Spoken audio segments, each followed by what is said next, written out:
사람들이 살아가면서 믿는 것들이 있습니다. 대체적으로 사람들이 믿는 것은 뭐 두말할 것도 없고 없이 돈입니다.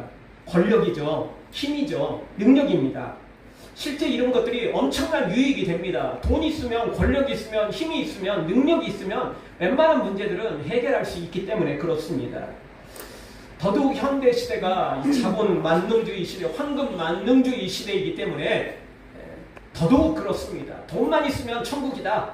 그런 말이 뭐 괜히 나온 게 아닙니다. 그러나 돈이나 권력, 힘으로 안 되는 것들도 세상에 너무 많은 것을 우리가 정말 잘 알고 있습니다. 이 정말 결정적인 순간에 우리의 생명이 오가거나 그리고 정말 우리가 정말 소원하는 것들은 돈과 권력으로 힘으로 안 되는 거예요. 네. 왜냐하면 그런 것들로 되면 진짜 그렇게 크게 소원하지도 않아요. 그렇잖아요. 그렇게 소원하지 않고 돈 있으니까 돈으로 하면 되잖아요. 힘 있으면 힘으로 하면 되잖아요. 근데 안 되니까 소원하는 거잖아요. 여러분, 남들이 아무리 어려워도 나한테 쉬운 것은 소원거리가 아니에요. 그렇잖아요? 네. 남들이 아무리 쉬워도 나한테 어려우면 그건 소원거리가 되는 거죠. 사람이 소원을 갖는다 그 이야기는 돈으로 안 되고 힘과 권력으로 능력으로 안 된다 그 이야기인 것입니다. 그러니까 소원하는 거죠. 쉽게 되면 소원거리가 아니에요. 그냥 언제든지 자기가 취하면 되는 것이거든요. 세상의 것들은 정말 우리에게 너무나 큰 유익을 주고 기쁨을 주고 또 자랑거리가 되기도 하지만 결정적인 순간에 우리를 배신해버린다는 겁니다. 우리에게 힘이 안 된다는 것입니다. 그래서 아마 믿는 도끼에 발등 찍힌다는 말이 괜히 있는 게 아닌 것 같습니다. 그거 믿다가 발등 찍히는 경우가 한두 번이 아니기 때문이죠. 따라서 오늘 우리는 세상의 것 믿다가 발등 찍히면 안 됩니다. 그것도 필요해요. 없으면 불편하거든요. 없으면 힘들거든요. 그러니까 있으면 좋아요. 그렇지만 너무 믿으면 안 돼요. 그러다가 발등 찍히거든요. 사람을 보며 세상을 볼 때 만족함이 없었네. 나의 하나님 그분을 뵐 땐 나는 만족하였네. 세상 보면 만족한 것 같아도 결정적 순간에 배신하지만 우리 주님을 믿으면 평소에는 그저 그런 것 같고 평소에는 없는 것 같고 평소에는 우리를 도와주지 않는 것 같아도 결정적인 순간에 우리에게 만족을 주고 기쁨을 주고 승리를 주시는 줄 믿습니다. 다윗이 그랬습니다. 우리가 지난번에 1절 말씀 통해서 우리가 너무나 잘 아는 말씀이었죠. 나의 힘이 되신 여호와여 내가 주를 사랑합니다 라고 고백했던 다윗. 좋았을 때 이렇게 한 게 아니에요. 원수들에게 쫓기고 사망의 음침한 골짜기를 걸어갈 때 이 고백을 했던 것입니다.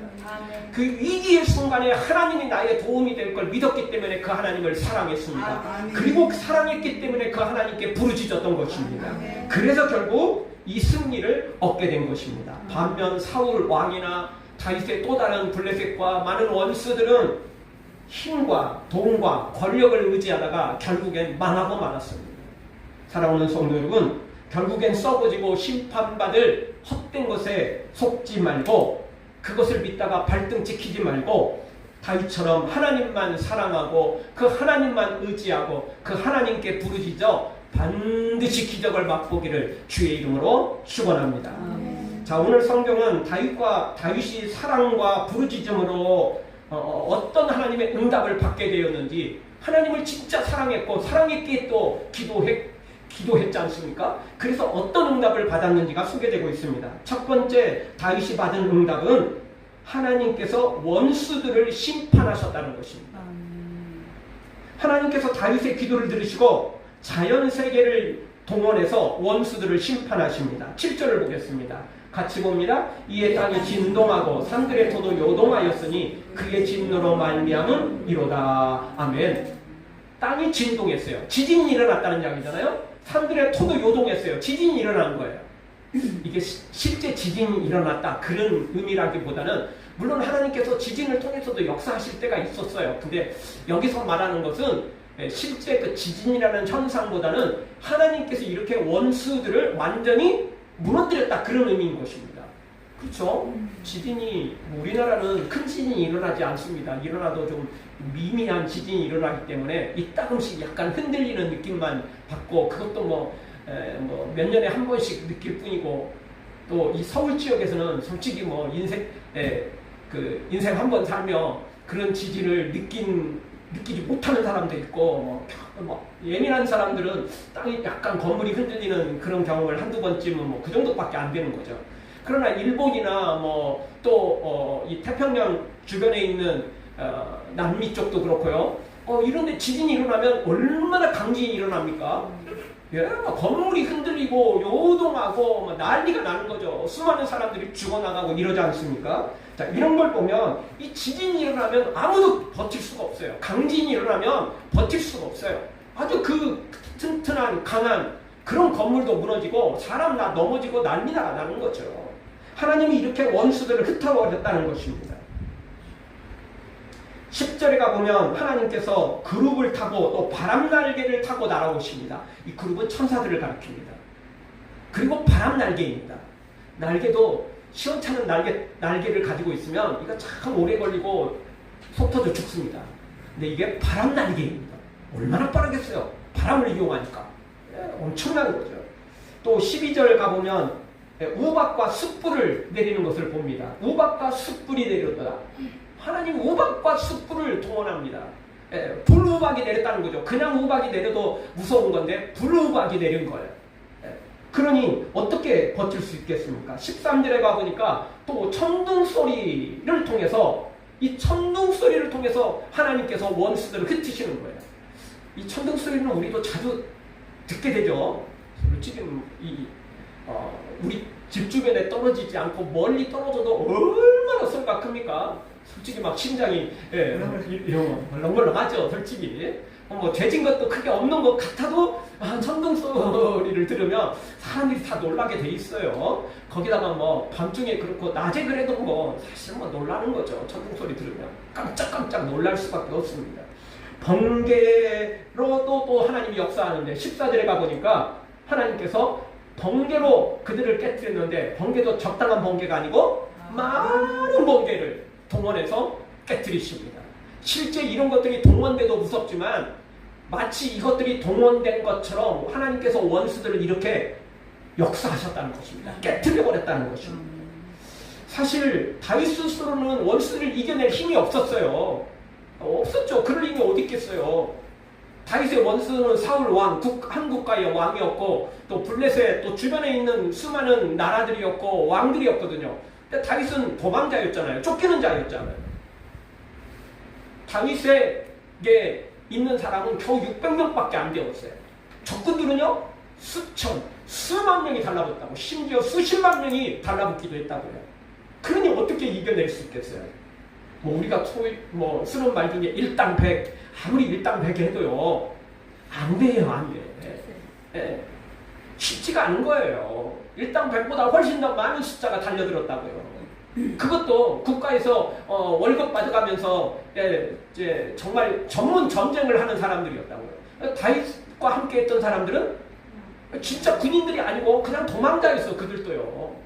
소수의 몇 사람들만 빼놓고는 나머지는 다 억울한 사람들, 돈 빼앗긴 사람들, 고통받는 사람들이 세상에 살 곳이 없으니까 집도 땅도 빼앗기고 뭐 어차피 이리 주거나 저리 주거나 똑같다 생각되니까 억울하니까 다윗을 찾아간 거예요. 왜? 다윗도 억울하게 쫓겨다녔으니까 같은 동명상련의 마음으로 다윗을 따라간 거예요.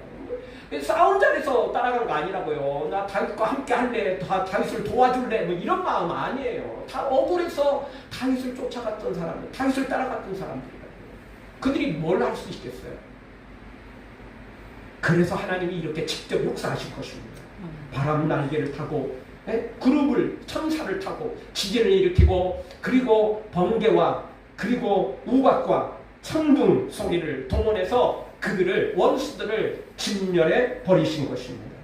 오늘날 우리에게도 동일한 원수들이 있습니다. 죄의 유혹이 있죠. 때로는 두려움이 있을 때가 있습니다. 낙심, 절망이 우리를 그렇게 만들 때도 있습니다. 때로는 질병이 우리를 그렇게 우리로 하여금 절망에 빠지도록 낙심하도록 만들 때도 있습니다. 경제적 어려움이 그럴 때도 있고 사탄의 시험이 올 때도 있습니다. 수많은 인간관계 때문에 우리가 정말 대항하기가 어려울 때가 있습니다. 그리고 실제로 이러한 문제들 때문에 우리가 넘어지기도 하고 괴로워하기도 하고 눈물을 흘리기도 하고 심지어 하나님을 향하여 불평 원망을 쏟아낼 때도 없지 않아 있다는 사실 우리가 잘 알고 있습니다. 그러나 하나님은 다윗처럼 기도하고 다윗처럼 하나님만 사랑하고 섬기면 하나님은 원수들을 깨뜨리십니다. 원수들을 무너뜨리십니다. 하나님은 우리를 도우시는 하나님이십니다. 보이지 않는 것 같아도 원수들이 정말 승승장구하는 것 같아도 지금도 우리 하나님은 일하고 계십니다. 누구를 위해서? 다윗을 위해서 일하시는 주님께서 지금도 우리를 위해 일하고 계시는 것입니다. 주가 일하시네 주가 일하시네 주께 아끼지 않는 자에게 주가 일하시네 주가 일하시네 신뢰하며 걷는 자에게 다윗처럼 주님만 신뢰하고 주님만 사랑하고 주께 부르짖으며 나아가면 주님이 일해 주십니다. 역사하십니다. 승리를 주시는 것입니다. 사랑하는 성도 여러분, 우리도 다윗처럼 하나님만 나의 힘이 되신 주를 내가 사랑합니다. 고백하고 하나님 앞 사랑하기에 하나님 앞에 기도해서 반드시 하나님의 기적을 맛보기를 주의 이름으로 축원합니다. 어느 날 한 시장에서 어린아이가 엄마와 떨어졌답니다. 아이는 처음에는 스스로 엄마를 찾으려고 했지만 키는 작고 사람들은 많고 보이지 않는 거죠. 당연하죠. 키가 크면 어떻게든 보겠지만 어린아이가 뭘 할 수 있겠어요. 도저히 안 되니까 이 어린아이는 크게 울어버렸습니다. 엄마도 아이를 찾고 있었는데 그래도 좀 키가 크면 멀리서라도 어떻게 볼 수 있겠지만 이 작은 아이는 사람들 사이에 묻혀갖고 모르잖아요. 근데 울음소리가 들리니까 어디 있는지가 다 들리잖아요. 너무 많으면 그것도 어렵지만 웬만하면 울면 다 들통나게 돼 있어요. 어디 있는지 다 알게 되죠. 아이 울음소리 처음 듣는 겁니까? 평소에도 여러 번 들었거든요. 그러니까 금방 아는 것입니다. 내가 스스로 찾으려고 그러면 찾기 어렵지만 그냥 울어버리면 쉽게 엄마가 찾아오는 거예요. 동일합니다. 여러분, 나 스스로 해결하려고 하면 때로는 하나님 숨바꼭질해서 어렵기도 하고요. 때로는 내 힘으로 안 될 때가 많아요. 나 스스로 하려고 하면 안 될 때가 많아요. 그런데 그냥 거기서 울어버리면 되는 겁니다. 그냥 거기서 부르짖으면 되는 것입니다. 지난번에도 설명했잖아요. 제가요. 기도와 부르짖음은 약간 같은 것 같지만 차이가 있다는 거 있잖아요. 기도는 그냥 조용히 하는 기도도 기도고 묵상하는 것도 기도고 기도입니다. 근데 부르짖는 건 기도는 기도지만 그냥 외치는 것입니다. 부르짖는 건 말 그대로 울부짖는 걸 가리키는 것입니다. 그냥 크게 울어버리는 것과 똑같은 것입니다.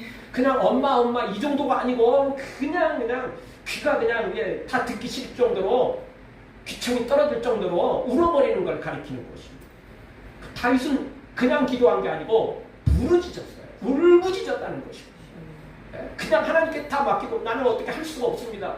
나는 약한데 원수들은 너무 강하고 그래서 하나님께 전적으로 맡겨버리고 그냥 부르짖었던 것입니다. 사랑하는 성도 여러분, 인생의 위기 속에서 스스로 해결하려고 하지 말고 하나님께 다윗처럼 부르짖어서 반드시 원수들을 이기고 승리하기를 주의 이름으로 축원합니다. 두 번째, 다윗이 하나님 앞에 하나님을 사랑하고 사랑하기에 기도해서 부르짖어서 응답받은 것이 무엇입니까? 하나님께서 다윗을 건져주셨습니다. 16절 다 같이 한번 보겠습니다. 그가 높은 곳에서 손을 펴사 나를 붙잡아 주시며 많은 물에서 나를 건져내셨도다. 아멘. 많은 물에서 건져내셨대요. 여기 많은 물은 이 성경에서 깊은 물, 많은 물을 표현할 때는 절망, 죽음 이런 것들을 상징하는 것입니다. 다윗이 깊은 물에 빠졌어요. 많은 물에 빠졌습니다.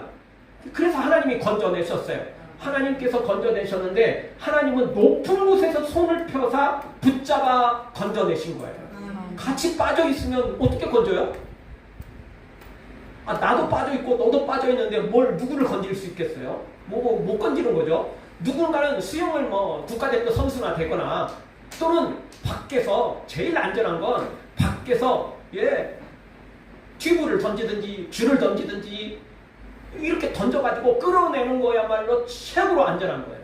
근데 하나님은 높은 곳에서 손을 내미는데 그건 너무 높으면 손이 안 나거든요. 근데 하나님은 손에 장애가 없거든요. 손이 작지 않거든요. 하나님은 능력이 부족하지 않거든요. 그러니 그 누구도 방해할 수 없다는 것입니다. 우리도 인생의 깊은 물, 많은 물을 만날 때가 많습니다. 실패의 물을 만나고 눈물의 물을 만나고 질병의 물을 만나고 외로움의 눈물도 있고 절망의 물들도 있습니다. 이렇게 많은 물, 깊은 물이 우리를 허우적거리게 헤어나지 못하게 만들 때도 있습니다. 다른 사람들도 사실은 동일합니다. 자기 코가 석자인데 누구를 돕겠습니까? 도울 수가 없어요. 도울 수가 없어요. 오직 도우실 분은 우리 하나님밖에 없습니다. 하나님만이 진정 우리를 살려낼 수 있는 것입니다. 우리가 마태복음 생각해 볼 때 베드로가 물에 빠졌을 때 우리 주님이 다가오셔서 손을 잡아 건져 주셨지 않습니까? 또 오늘 찬양, 우리 찬양 때 찬양도 뭐 동일한 찬양인데 물리를 걷도록 다시 물리를 걷도록 주님이 잡아 일으켜 주신 것을 보게 됩니다. 하나님의 손은 절대 짧지 않습니다. 하나님의 손은 강합니다. 하나님의 손은 능력이 있습니다. 그 하나님의 손에 붙잡히기만 하면 되는 것입니다. 17절도 보죠. 나를 강한 원수와 미워하는 자에게서 건지셨으며 그들은 나보다 힘이 세기 때문이로다. 상대는 너무 힘이 강했어요. 그래서 하나님밖에는 도울 존재가 없었던 거죠. 그런데 하나님께서 바로 건져 주셨습니다. 강한 원수 그리고 미워하는 자에게서 다윗을 건져 주셨던 것입니다. 여러분 물에 빠진 사람 구조할 때 구조대원들이 하는 말이 있답니다. 힘을 푸세요. 힘을 푸세요. 왜냐하면 힘을 잔뜩 주고 있고 그리고 막 아무거나 막 지푸라기도 막 잡으려고 그러잖아요. 뭐 자기 정신이 있어서 그러겠어요. 막 물 들어가고 막 그러니까 막 공포, 죽음의 공포, 또 물 들어오고 막 이러니까 막 정신이 아무것도 없는 거겠죠. 그러니까 구조대원들까지도 막 몸통을 잡고 손을 잡아버리고 막 이래서 구조대원이 수영을 해야 건져낼 수 있게 수영하면서 건져내야 하는 거잖아요. 구조대원을 그냥 꽉 붙잡아버리면 특히 손을 붙잡아버리면 같이 위험해지는 거죠. 그러니까 힘을 빼라고 말하는 거죠. 잠깐만 힘 빼면 구조대원이 등을 받치든 손으로 어떻게든 해서 호흡할 수 있게 하거든요. 물 위로 살짝 올려주면 되는 거거든요. 나 혼자는 수영을 못하는 사람들은 나 혼자 물 위에 떠 있는 거 어렵잖아요. 근데 누군가가 등만 살짝 받쳐줘도 배만 살짝 받쳐줘도 여러분 그 손 짚고 수영하는 거 얼마나 쉬운지 알고 계시죠? 처음 수영 배울 때 동네에서 수영 배울 때 처음 수영 못하면 다 그렇게 하지 않아요? 일단 손 짚고 일단 발부터 해보고 이러는 거죠. 저도 수영을 맨 처음 배울 때 시내가에서 물 흘러가는 거 거기서 배웠습니다. 그냥 물 자동으로 흘러가잖아요. 위에서부터 그냥 자동으로 떠 있으면 있기는 하는데 그래도 물살이 좀 빠르니까 그게 적당히 하면 떠 내려가요. 근데 흐르지 않는 물 위에 있으면 가라앉아요. 그럴 수밖에 없어요. 그러다가 또 뭐 안 했더니 이제 또 중간에 하려고 했더니 또 안 되더라고 그게요. 수영한다는 거 참 어렵지만 누군가가 등을 받쳐주고 배를 받쳐주고 또 땅 짚고 헤엄치는 건 너무너무 쉬운 일입니다. 그거는 정말 식은용 먹기보다도 쉬운 거 그런 거라고 볼 수 있습니다. 하나님이 건져내 주시면 너무너무 쉬운 겁니다. 하나님이 도우시면 아무것도 아닌 것입니다. 16절을 다시 보십시오. 정말 앞으로 하나님께서 정말 우리에게 큰 은혜를 주시는 게 뭐냐면 높은 곳에서 손을 펴셨는데 사실 높은 곳에 있으면 낮은 곳은 잘 보이지도 않고 낮은 곳은 별로 신경을 안 쓰게 됩니다. 제가 예전에 한번 트럭을 한번 몬 적이 있었거든요. 보통 트럭 하면 1톤 트럭이잖아요. 1톤 트럭이 아니고 그거보다도 훨씬 더 큰, 제가 기억이 잘 안 나는데 그게 몇 톤인지 잘 모르겠어요. 어쨌든 그 타고 올라가려면 덤프 트럭은 아니고 그거는 이제 자격이 제게 안 되고요. 일종 면에서 정말 최대한으로 올린 그 트럭을 한번 본 적이 있어요. 그러니까 이제 그 트럭은 이제 차체도 또 래파요. 그래서 거기 올라가서 봤더니 승용차는 보이지도 않아요. 그래서 제가 그거 한번 운전하고 난 다음에요.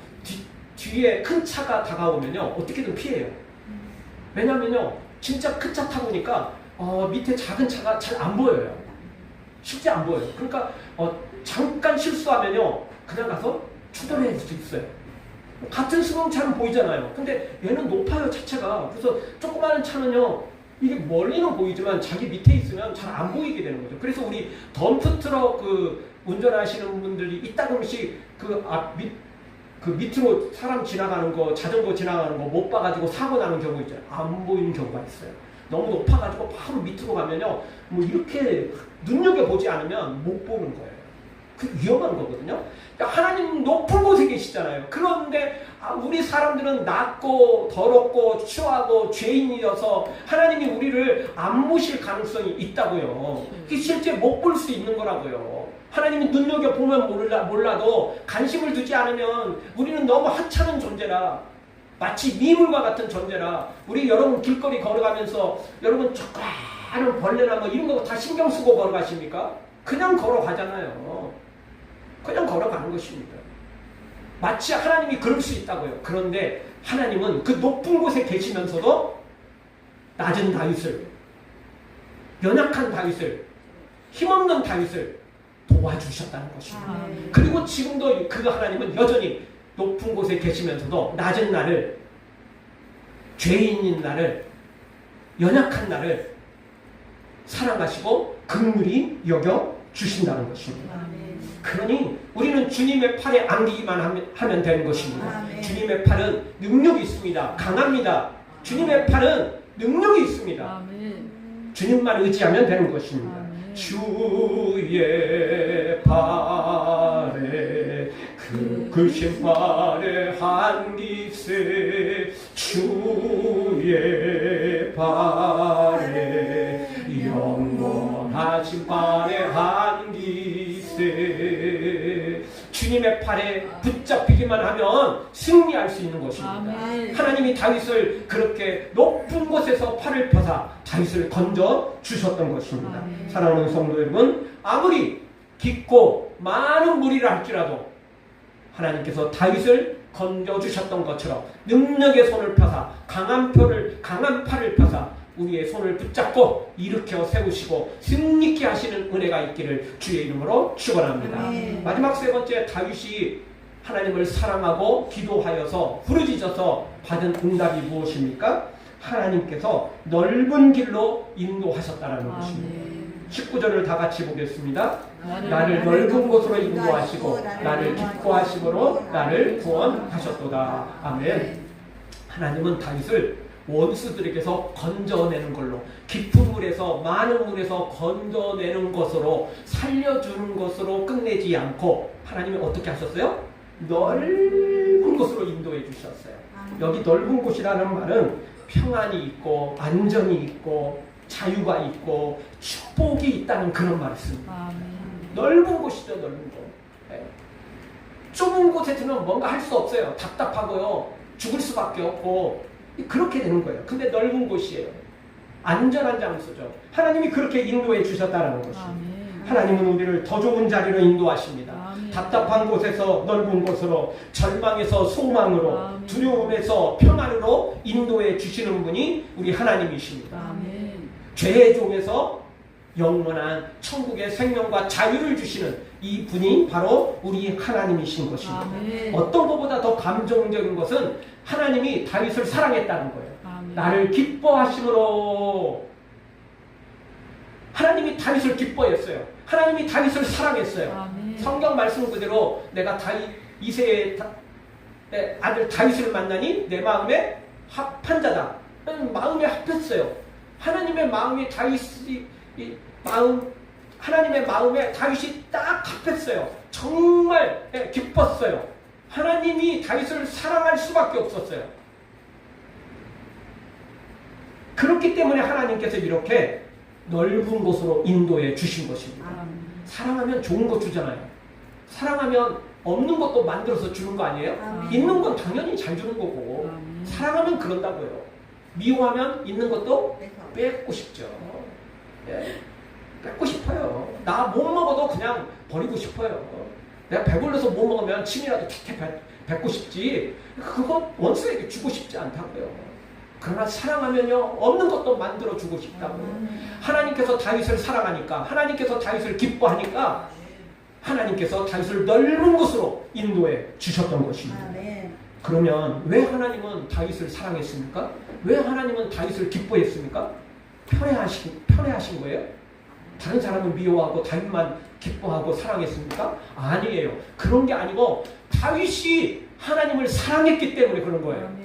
다윗이 하나님을 기뻐했기 때문이죠. 다윗이 하나님을 나의 목자로 삼고 내가 부족함이 없습니다라고 고백하며 섬겼기 때문이에요. 무엇보다도 잠언 8장 17절은 분명히 하나님께 사랑받고 하나님의 은혜를 덧입는 사람의 자격에 대해서 소개하고 있습니다. 물론 처음부터 이 자격을 갖추는 사람은 없지만 먼저 하나님이 찾아오셨고 먼저 하나님이 사랑해 주셨고 먼저 하나님이 기뻐하신 게 맞지만 하나님이 사랑하실 때 기뻐하실 때 같이 하나님을 사랑하고 같이 하나님을 기뻐하고 같이 하나님과 동행하면 이 복을 누리게 되는 것입니다. 잠언 8장 17절 같이 보겠습니다. 나를 사랑하는 자들이 나의 사랑을 입으며 나를 간절히 찾는 자가 나를 만날 것입니다. 아멘. 이 말씀 그대로 다윗이 그대로 했어요. 먼저 하나님께서 다윗을 사랑했죠. 다윗만 사랑한 게 아니고 모든 인간을 다 사랑하십니다. 근데 다른 인간들은 다른 사람들은 하나님을 외면했고 하나님을 불신했고 하나님을 믿지도 않은 사람들이 수두룩했어요. 믿는다 해도 정말 개떡같이 믿는 사람도 많았던 거죠. 그러나 다윗은 진짜 하나님을 사랑했어요. 아멘. 다시 1절 말씀 여호와는 나의 힘이시기 때문에 나의 능력이기 때문에 내가 주님을 사랑합니다. 아멘. 이렇게 고백하고 있지 않습니까? 정말 주님을 사랑했어요. 그리고 또 사랑했기 때문에 하나님께 울부짖었다고 그랬잖아요. 예, 나를 간절히 찾는 자가 진짜 간절히 찾았어요. 왜? 다윗에게는 다른 소망거리가 없었거든요. 다른 어떤 지푸라기도 없었어요. 아무것도 없었어요. 하나님밖에 없었어요. 생각해보세요. 주변에는 사울, 블레셋, 수많은 이방 적군들 그리고 다윗이 거하는 곳은 주로 유대 광야였잖아요. 뭐가 있어요? 뜨거운 햇볕만 있고 정말 아무것도 없는 장소였어요. 그런 곳에서 뭘 의지할 수 있고 뭘 어떻게 할 수 있겠어요? 아무것도 할 수 없었어요. 그저 할 수 있는 건 하나님만 바라보는 거였어요. 그런데 사람들이 이런 절망에 빠지면 하나님을 바라보기보다는 절망에 빠지고 인생을 포기하고 그리고 또 다른 어떤 살 길을 찾는 경우가 많아요. 근데 다윗은 모든 것 제쳐놓고 하나님만 찾았던 거예요. 간절히 부르짖었던 거죠. 그래서 하나님 만난 거예요. 하나님을 이렇게 사랑하고 이렇게 하나님을 간절히 찾는데 하나님이 외면하시겠어요? 아니에요. 그래서 다윗이 이 엄청난 복을 받았던 거죠. 사랑하는 성도 여러분, 우리도 다윗처럼 하나님만 사랑하고 하나님께 부르짖어서 반드시 다윗처럼 건짐을 받고 구원을 받고 거기다가 그걸로 끝나지 않고 넓은 길로 인도하시는 하나님의 기적을 맛보기를 주의 이름으로 축원합니다.